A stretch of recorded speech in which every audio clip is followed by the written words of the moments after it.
Welcome to the Jerry Graves channel. This is a channel that talks about narcissism. And without further ado, I'm going to go ahead and jump straight into the topic. But first, make sure you leave a like, a comment, and subscribe. Make sure you ring the bell. Let's jump into it. Alright, today we're going to talk about gaslighting. And gaslighting is a technique that's very sneaky. And it's something that people are constantly doing. It's almost like it happens so much, and sometimes it happens in a positive way. You know, you might actually be tripping about something, and people will make you second guess what you were thinking, and then you get back on the right track. But most of the time when this happens, it's an evil thing. Like you were thinking the right thing, you were on the right track, and then they try to make you second guess yourself. Getting gaslighted is a particularly nasty type of abuse because it robs you of your sense of who you are and your confidence right there. Just your confidence is gone. Somebody who has a real ability at that can make it where you have no more belief in your own ability to think, and you don't trust what's right in front of you. The whole purpose is to play with your mind so that you never hold them accountable for what they're doing to you.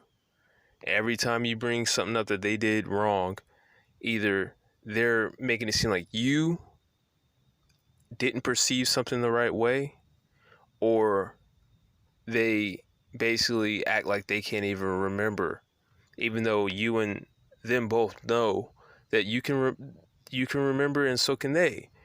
You know, they never really want to take accountability.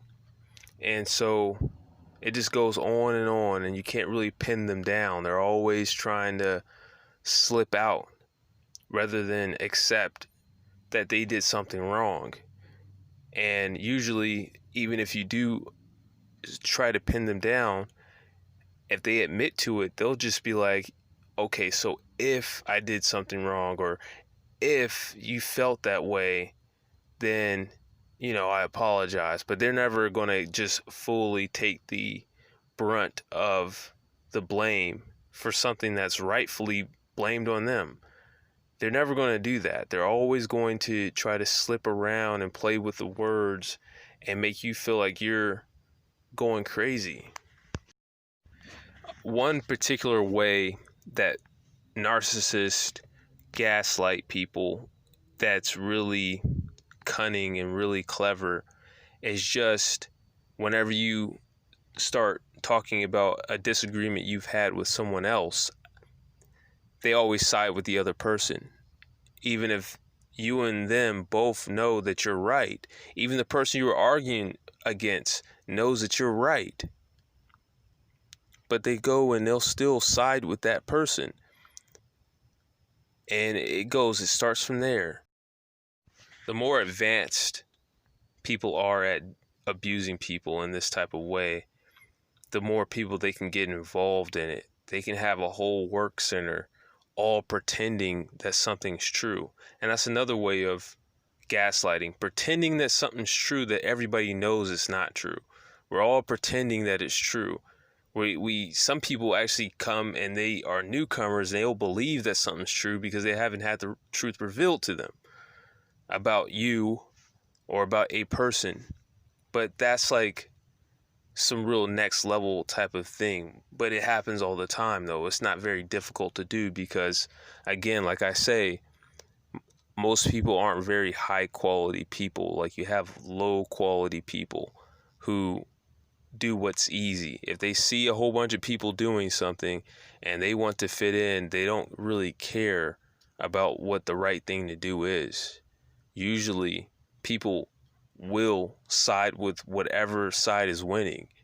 It's not like people have all this honor. We're in the jungle, like a subscriber said in the comments. And one thing that if you study the jungle, it's really just a whole bunch of mouths out there trying to feed themselves. And that's another thing that makes it where you shouldn't really be afraid of most animals, because most animals don't really eat people. Even though things kind of seem that way, but that's something that's neither here nor there. But that's how it is. The whole world is like that, where most you know what animals are going to do because they are just looking to put something in their mouth. Completely. It's almost like they don't even realize you're there unless you make a sound. And that's kind of how the world is. Everybody's just trying to feed their mouth. Everybody has just a really big mouth, and they're trying to put food in it, and they're trying to feed their children's mouths. Just like in the jungle, that's all animals are doing. That's all people are doing. People live on that lower level, even though there's an abundance of food. We shouldn't live like animals. You can buy food. You don't have to hunt for food all day. You don't have to do what the animals do. But people live like animals. And so they will behave like animals even in situations where they don't have to, like joining a team of people pretending something is true when it's not true, just because that helps their position just a little bit, even if their position is not even threatened. It's just the easy thing to do. It's just that much. It makes them feel like food is coming to their mouth if they do that. And that's how you have to think. Is food coming to this person's mouth? Does it make that guy feel like food is coming to their mouth? Then yeah, they're going to do what you think they're about to do. Or the thing that you hope they're not about to do, they're going to do. And that's my rant. But anyway, this is what goes on out here. You have people pretending things are true in groups. And they slowly try to wear away your mind. Are you sure? Everybody's heard that question when they're being gaslit. Are you sure? They're always trying to question you, and they put a lot of effort into this. They put a lot of effort, and most of their effort, into making you believe that you don't have competence as far as your ability to even perceive or even to look at something and see it, and like I said in my other video, that's a core tenet of narcissism. They have to get this box checked. There's other boxes that they have to check too, but this box, they have to get checked. This is the number one box. If they don't get this checked, they'll move on. They gotta feel like they are getting to the point where they can own your mind. If you have any shakiness of any self-doubt, that'll keep them coming. That they'll keep going. That gives them hope. But if you are certain about things, they'll move on. They'll find somebody else. That's what all the arguments are about. That's the whole objective. They're trying to get you to second guess yourself.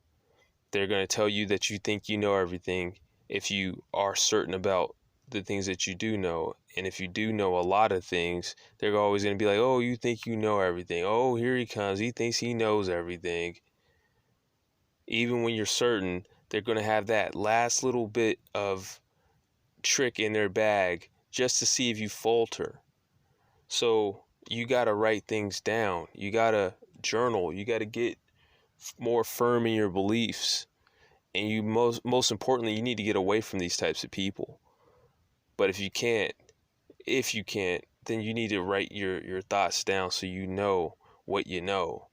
And you can just be more firm about it, and just stick to it.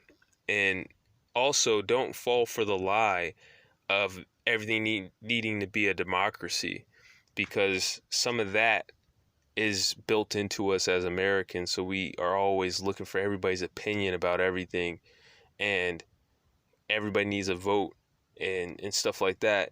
And that's good, but at the same time, you don't need to be super fair about everything to the point where you're getting somebody else's opinion and you're not really valuing your own, and that's something that they build into us that eventually narcs kind of take advantage of. But that's it for the video.